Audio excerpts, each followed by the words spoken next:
오늘 본문에는 아주 특별한 두 가지 종류의 사람들이 소개되고 있습니다. 하나는요, 구절입니다. 첫째는 구절인데, 어떤 사람들은 마음이 굳어 순종하지 않고 이 도를 비방하거늘 하는 말씀입니다. 이 사람들은요, 어떤 사람들이냐? 말씀을 반대하고 거스리고 비방하는 사람들입니다. 그들은요, 비방에 대한 기능이 아주 극대화된 사람들입니다. 우리 사람에게는 다양한 많은 기능들이 있죠. 눈물이라는 기능도 있고 웃음이라는 기능도 있고 몸짓, 손짓 또는 말 한마디가 다 다양한 우리들에게 기능이죠. 그런데 오늘 이 사람들은요, 그 기능 중에 아주 극대화되게 발전된 게 있는데 남을 비방하는 그런 것이었습니다.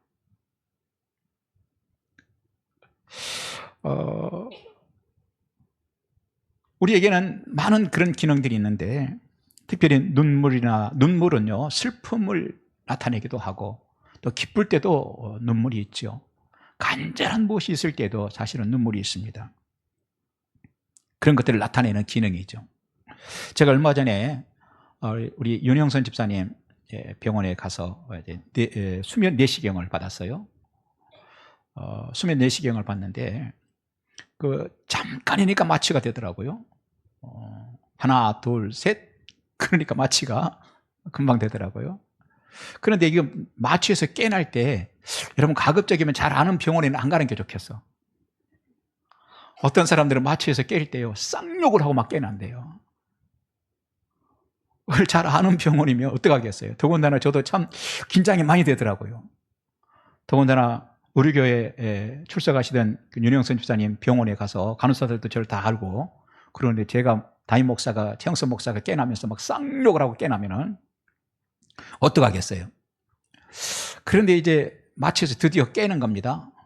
그 정신이 싹 드는데 그 내시경은 이렇게 반듯하게 누워서 하는 게 아니라 옆으로 누워서 하는가 봐요. 내시경 검사를 옆으로 제가 누워 있더라고요. 옆으로 누워 있는데 굉장히 슬픈 그런 감정이 들어서 너무너무 슬펐어요. 서글펐어요. 그래서 마음속에 그냥 계속 기도가 나오는데 슬픈 기도를 하는 거예요. 하나님, 한국교회 어떻게 하면 좋아요? 하나님, 한국교회 변화가 와야 되는데 이대로 가면 안 되는데, 한국교회가 20년, 30년에 이대로 가면 유럽처럼 될 건데 하나님 어떻게 하면 좋아요? 하나님 은혜를 주세요. 간절하게 슬퍼서. 그런데 옆으로 누운 채 두 눈에 눈물이 쭈르륵 흐르더라고요. 뜨거운 눈물이 흐릅니다. 마취해서 깨어나면서, 그 무의식 중에 깨어나면서 뜨거운 눈물을 흘리면서 기도를 하고 있더라고요. 우리에게 눈물이라고 하는 것은 자신의 감정을 드러내기도 하고 기쁠 때도 그렇고 간절함도 드러내는 기능이기도 합니다. 그런가 하면 웃음이라고 하는 것은요, 기쁨을 표현하는 기능이죠. 그리고 우리의 몸짓과 또 언어 하나까지도 사실은 무엇인가를 드러내는 그런 기능들입니다. 제가 신학대학원 다닐 때 교수님 한 분이 계셨어요. 이 교수님은 아주 성격이 괴팍하신 분이셔. 그 이후에 제가 얼마 전에 봤더니 신학대학원 원장님으로 또 가셨더구만요. 다른 학교에. 그분은 성격이 얼마나 괴팍하신지 학생들에게 과제물을 내줍니다. 레포트를 써오라고. 그러면 신학생들이 레포트를 써가지고 갑니다. 전도사 사역하고 바쁘잖아요. 그 레포트를 써가지고 가면 가지고 가셔가지고 검토를 쭉 하세요. 그 다음 수업 때 분류를 해가지고 옵니다. 요 분류된 사람들 부릅니다. 그러면 네, 그리고 이제 앞으로 나가요. 그러면 레포트를 가지고 휙 집어던지면서 이것도 레포트라고 썼느냐고 휙 집어던져요. 다음, 네, 이것도 레포트라고 써왔냐고 휙 집어던져요. 우리요 엄청 훈련받았습니다. 속이 많이 상하죠, 학생들이.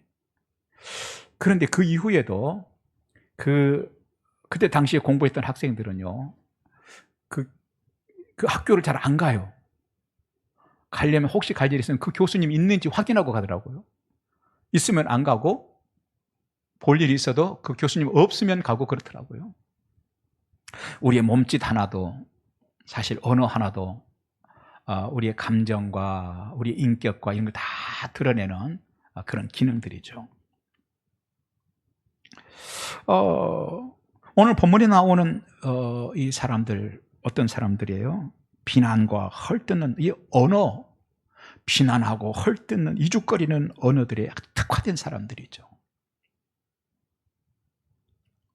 이런 사람들은 옆 사람에게 고통을 주고 하나님의 일을 방해하는 사람들이었습니다. 그런데 사람은 인간관계에 대한 이런 기능들 가운데 어떤 기능을 더 사용하고 발달시키느냐에 따라서 사실은 그 사람의 됨됨이가 결정되는 것이죠.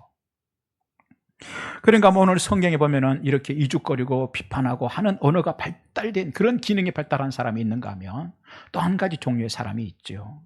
20절 말씀 보니까 말씀이 힘이 있고 흥황하여 하는 말씀입니다. 다시 말해서 말씀이 힘이 있고 흥황하도록 했던 사람, 바울이라는 사람도 있더라는 거예요. 바울은 복음을 전할 수 있는 상황이 굉장히 어려운데도 심지어 하나님의 말씀을 거절하고 비방하는 자들까지 나타났는데도 그런 상황에서도 불구하고 말씀을 전하고 말씀을 전합니다. 그래서 그 결과 20절 말씀 보니까 주의 말씀이 힘이 있어 흥황하여 세력을 얻었다, 이렇게 말씀하고 있습니다. 그러니까 주의 말씀이 힘이 있어 흥황하여 세력을 얻는 그 일은 그냥 우연히 일어난 것이 아니었어요. 바울에 의해서 복음이 확산되고 그리고 하나님이 살아계신 것이 입증되었기 때문에 하나님 말씀이 흥황하고 세력을 점점점 얻었던 것이죠. 하나님 말씀이 점점 흥황한 그 비밀은 환경의 문제도 아니었고 유행의 문제도 아니었고 어떤 여건의 문제도 아니었고 바로 바울이라고 하는 사람의 문제들라는 것입니다. 사람의 문제였습니다. 그것도 바울 한 사람 때문이었습니다. 성경은 바울에 대해서 어떻게 말하고 있습니까? 사도행전 18장 5절에서요 바울을요 하나님의 말씀에 붙잡힌 사람이다 이렇게 말하고 있습니다. 따라서 합시다. 하나님 말씀에 붙잡힌 사람. 할렐루야. 바울은 하나님 말씀에 붙잡힌 사람, 자기 신념에 붙잡힌 사람이 아니라 자기 계산, 그 주판 튕겨 가지고 나오는 계산에 붙잡힌 사람이 아니라 주변 사람들의 눈치에 붙잡힌 사람이 아니라 하나님 말씀에 붙잡혔던 사람.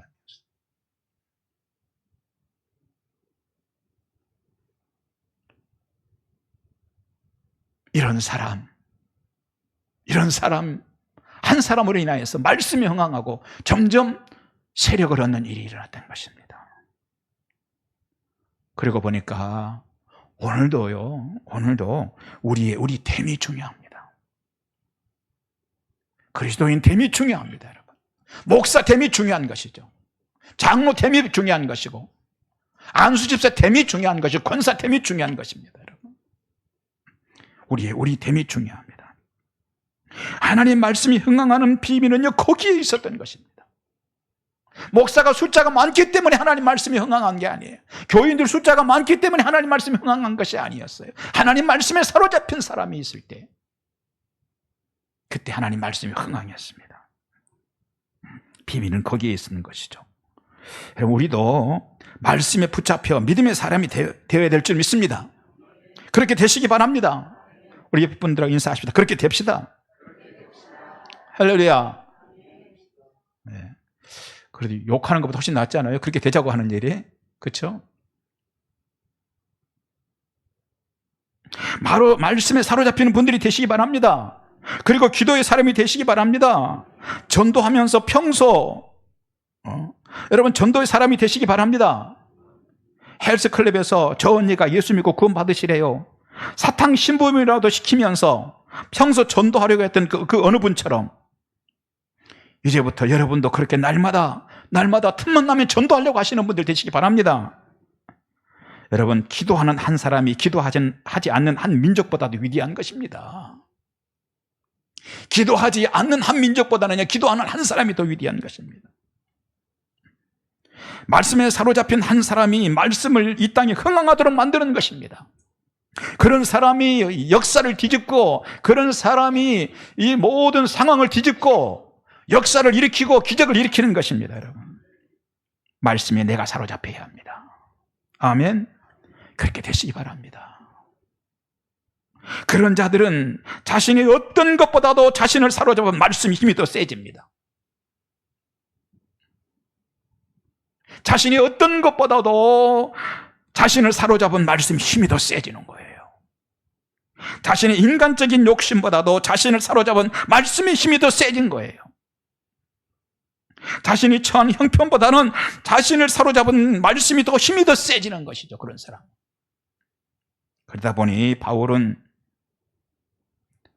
지금 형편으로는 대적하는 사람들도 일어나고 복음 전할 형편이 아니에요.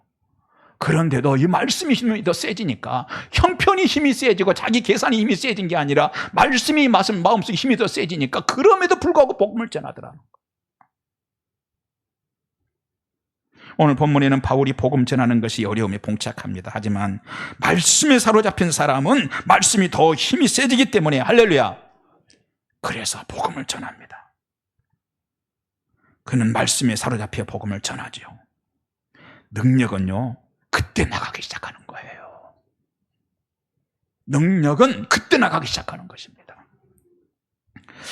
오늘 이 본문 그 앞부분에는 어떤 내용이 나옵니까? 스게와의 7 아들들이 바울이 복음을 전하는데 막 귀신이 떠나가고 역사가 일어나고 그러니까 스게와의 7 아들들도 우리도 한번 해보면 좋겠다고 흉내를 막 내잖아요. 그러다가 흉내내다가 귀신들이요 올라탑니다. 쥐어뜯습니다. 오히려 귀신의 세력이 스와겐의 형제들을 제압해버립니다. 그리고는 귀신 들린 사람의 그 입을 통해서 괴상한 목소리 있잖아요. 귀신 들린 사람들, 괴상한 목소리 톤으로 말합니다. 내가 예수도 알고 바울도 알지만 너는 누구냐? 얼마나 창피한 일입니까? 소위 말해 세상 말로 얼마나 쪽팔립니까? 바울에게 있는 복음의 능력은 흉내로 되는 것이 아니었습니다. 바울에게 있는 복음의 능력은 흉내로 되는 것이 아니었습니다. 진정으로 말씀에 사로잡히는 것이면 됐던 것입니다. 정말로 말씀에 사로잡히면 됐던 것입니다. 그렇습니다. 말씀에 사로잡힌 바울 한 사람으로 인해서 귀신들도 제압된 줄 믿습니다. 사람들도 자신들의 모든 신념과 종교와 수많은 돈을 들여 산 마수라는 책을 갖다가 불태워버리는 일이 일어났습니다. 성경은 그 가치를 은 5만에 해당한다고 말씀을 기록했습니다. 그런데 그들이요, 그 엄청난 돈에 해당되는 그 책들을 들고 나와서 모두 불태워버리고 주께로 돌아옵니다. 그런 역사가 일어나는 핵심에는 그리고 보았더니 결국 사람이 중요했던 거예요. 말씀에 사로잡힌 한 사람이 중요했던 것입니다. 여러분, 사람이 중요합니다. 가슴에 무엇을 담고 있느냐, 그것이 결정을 하는 거예요. 비바람이 몹시 내리치던 어느 날 새벽 1시경 미국 필라델피아 조그마한 호텔 로비에 나이가 지긋한 부부가 들어섰습니다. 여기 방 하나 얻을 수 있을까요? 종업원은 말합니다. 객실은 전부 손님이 다 들었습니다. 이 도시에는 다른 데 숙박할 곳이 없을 것입니다. 하지만 비가 이렇게 쏟아지니 괜찮으시다면 제 걱정 마시고 제 방에서 주무십시오. 이 종업원 속에는요, 손님이 최고이고 손님이 우선이라는 것이 콱 들어있었던 것입니다. 다음 날 아침이었습니다. 이 노부부는 숙박비를 결국은 거절하는 청년에게 결국은 숙박비를 지불하면서 이런 말을 합니다.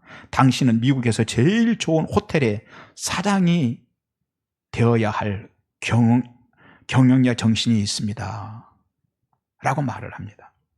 그리고는 이어서 조만간 당신을 위해서 호텔 하나를 지어드리겠습니다. 청년은 그 말에 별로 신경 쓰지 않았습니다. 그런데 2년이 지난 후에 어떤 노인으로부터 뉴욕에 와달라는 편지와 비행기표를 받았습니다.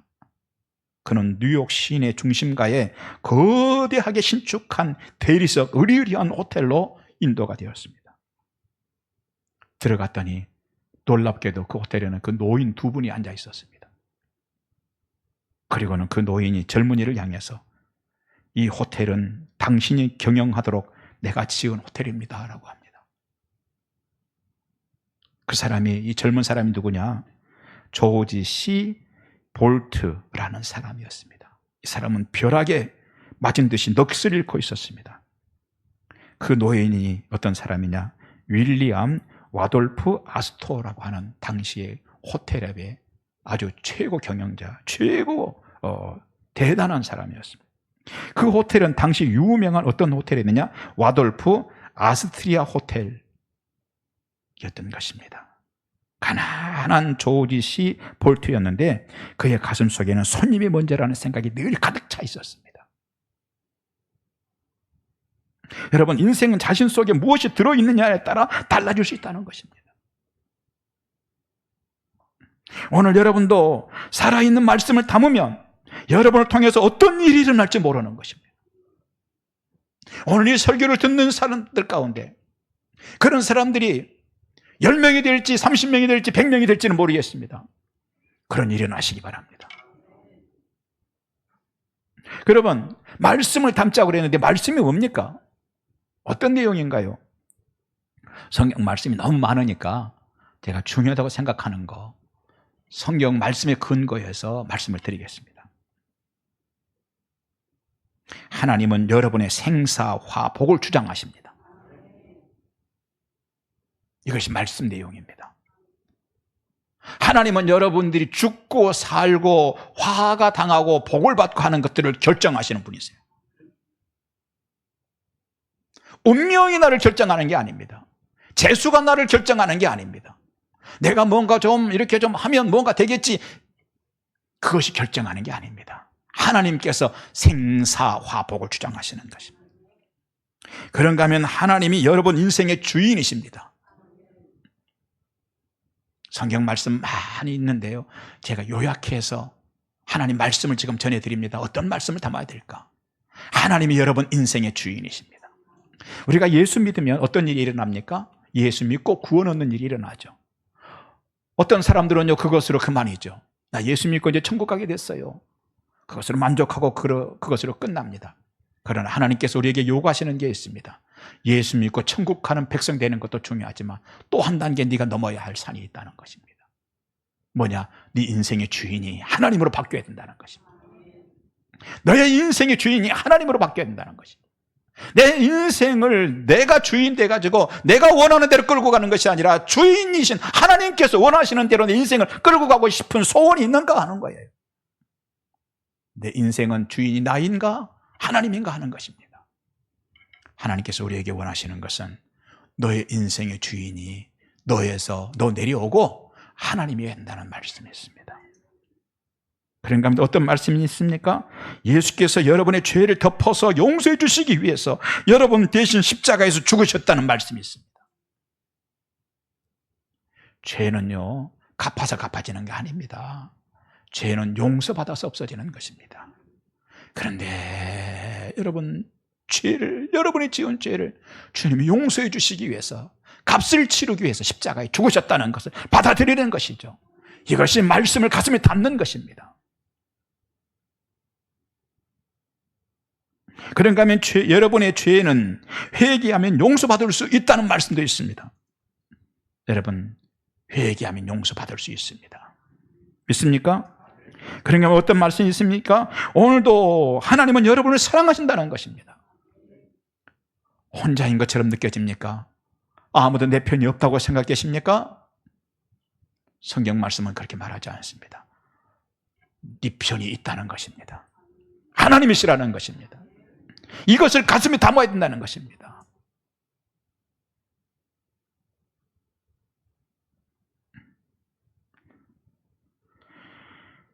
오늘 또한 어떤 말씀이 있습니까? 여러분이 어떤 형편에 있든지 하나님께서는 이런저런 일들에 대해서 여러분들을 아직도 기대하시고 계신다는 것입니다. 아유, 나도 하나님께 나 같은 것 하나님 기대하실까요? 하나님은 아직도 여러분을 기대하고 계십니다. 어떤 말씀이 있습니까? 어려움 가운데 빠진 자들도 홀로 버려두지 아니하시고 함께 하시는 분이 계신다고 성경은 말하고 있습니다. 우리 하나님이시라고 말하고 있습니다. 그런가 하면 주님의 자녀가 된 여러분의 편에 서신다고 하나님 말씀하고 있습니다.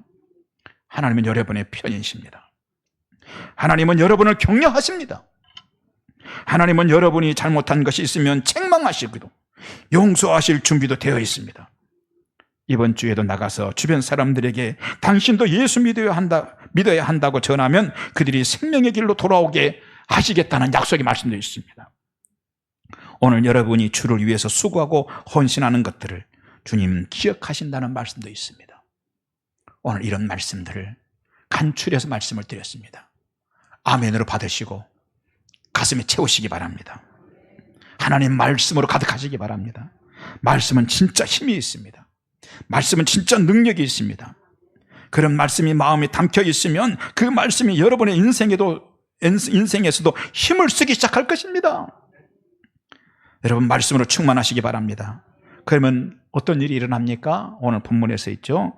오늘 본문은 어떤 일이 일어났습니까? 말씀으로 충만한 자들이 어떤 이 일을 하게 되었는지를 잘 말해주고 있어요. 첫째는 20절, 하나님의 그런 사람을 통해서 하나님 말씀을 흥황하게 하는 사람이 될 수 있다는 것입니다. 두 번째는 17절, 다른 사람들이 두려워하는 사람이 될 수 있다는 것입니다. 세 번째 13절로 16절, 다른 사람들이 흉내라도 내고 싶은 사람이 된다는 것입니다. 여러분은 어떻습니까? 옆에 분들이 여러분을 닮고 싶어 하는, 흉내라도 내고 싶은 분들이 되셨습니까? 그런 일이 언제 된다고요? 하나님 말씀에 사로잡힐 때입니다. 하나님께 말씀에 사로잡히면 그렇게 될 줄 믿습니다. 그래서 오늘 본문에서는 마술하던 사람들, 유대 제사장인 스게와의 7 아들들이 바울을 막 흉내를 냅니다. 물론 그들은 흉내를 내다가 엄청난 해를 입었을 뿐입니다. 말씀의 역사는 흉내내는 곳에서 일어나지 않고 자신이 변화한 곳에서 일어나는 것이기 때문입니다. 그리고 11절로 12절 보니까 그런 사람이 있는 곳에 하나님의 능력이 나타납니다. 여러분이 있는 곳에 하나님의 능력이 나타나시길 주님으로 축원합니다. 여러분이 있는 가정에 하나님의 역사와 능력이 나타나기를 주님으로 축원합니다. 그리고 악기들도 떠나가는 것입니다. 그런데 그런 일이 언제 일어나요? 하나님 말씀에 붙들릴 때예요. 마지막 5번째 18절로 19절, 그런 사람은 다른 사람들을 변화시킵니다. 그래서 그 한 사람 때문에 수많은 사람들이 죄악된 삶을 돌이켰습니다. 어떤 사람들은 불신앙이 옳은 것이라고 알고 살던 그 잘못된 신념을 버렸습니다. 그 한 사람 때문에 마술체를 들고 나와서 스스로 불살랐습니다. 그들의 잘못된 습관을 버린 것입니다. 삶을 돌이킨 것이죠. 말씀을 돌이킨 한 사람 때문에, 말씀에 사로잡힌 한 사람 때문에.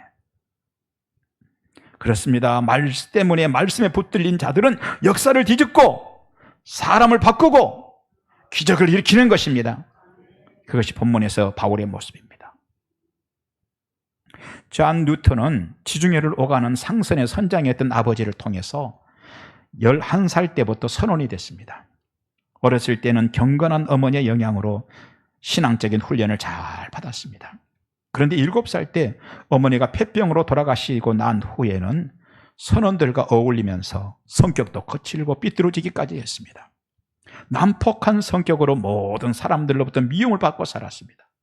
특히 아프리카에서 흑인들을 노예로 잡아다 팔면서 배 안에서 온갖 나쁜 짓을 다 하고 살았습니다.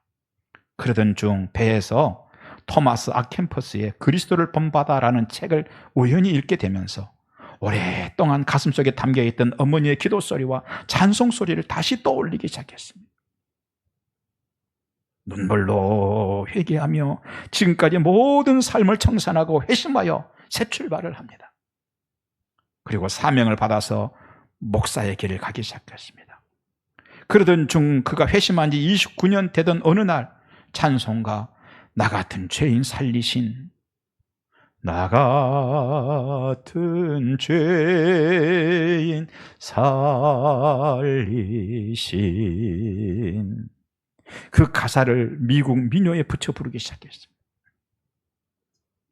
존 뉴턴은 말씀에 사로잡힌 사람이었습니다. 그랬더니 그런 죄인도 회심하여 이렇게 귀한 일을 위하여 쓰임받을 수 있었습니다. 이제 여러분도 말씀에 사로잡히시기 바랍니다. 그러면 어떤 일이 여러분을 통해서 일어날지 모릅니다. 어떤 기적이 나타날지, 어떤 능력이 나타날지 모르는 것입니다. 왜 나는 되는 게 없어요? 왜 형편이 어려워요? 원망 불평할 것이 아니라, 환경을 탓할 것이 아니라 내가 말씀에 사로잡히기를 소원하셔야 합니다. 여러분. 바울은 말씀에 사로잡힌 사람입니다. 그런 사람이 당시 그 시대를 하나님께로 돌이키도록 했습니다. 그리고 오늘도 바울이 기록한 이 서신들을 통하여서 수로 셀 수 없는 사람들이 주님께로 돌아오고 있습니다. 그렇다면 여러분은 이제 꿈을 꿔도 계획에 맨 쫓기는 꿈 꾸지 마시고 바울처럼 말씀에 사로잡히는 꿈을 꾸시기 바랍니다. 생각을 해도 바울처럼 생각하시는 여러분이 되시기 바랍니다. 바울처럼 말씀에 사로잡히는 말도 하시기 바랍니다. 말을 해도요, 지나가는 바람처럼 쓸데없이 그런 말이 아닌 하나님 말씀에 붙들리는 말을 하시기 바랍니다.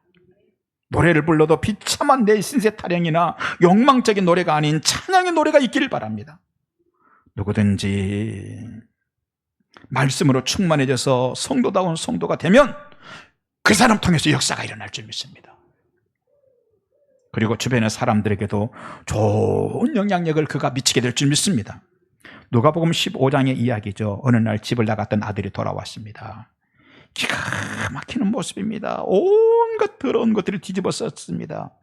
물론 가지고 나간 자신의 전 재산은 두말할 것도 없고 심지어 손가락에 가진 가락지며 폐물까지도 모두 날려버렸습니다.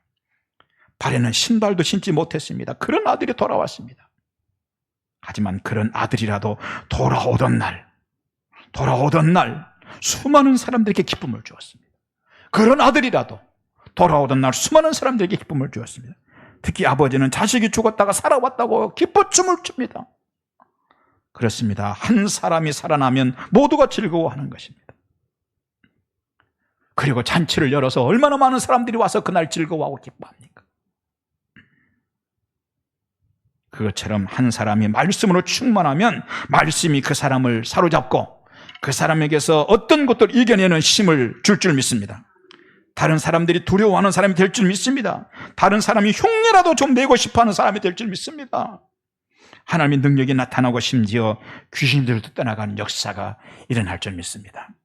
그런 사람은요, 감동을 주고, 그런 사람은 주변 사람에게 감동을 주고 기쁨을 주고 결국 다른 사람들까지 변하도록 하는 힘이 있습니다. 때문에 오늘 여러분이 말씀에 사로잡히시면 여러분의 가정이 살아날 것입니다. 여러분을 변하도록 하는 힘은 오직 말씀입니다. 여러분의 자녀들과 여러분을 둘러싼 환경을 바꾸는 것이 오직 여러분이 말씀에 사로잡히는 것입니다. 기도합시다. 주님 감사합니다. 말씀에 사로잡히게 하여 주시옵소서. 사슬을 끊어버리게 하여 주시옵소서. 예수님 이름으로 기도합니다. 아멘.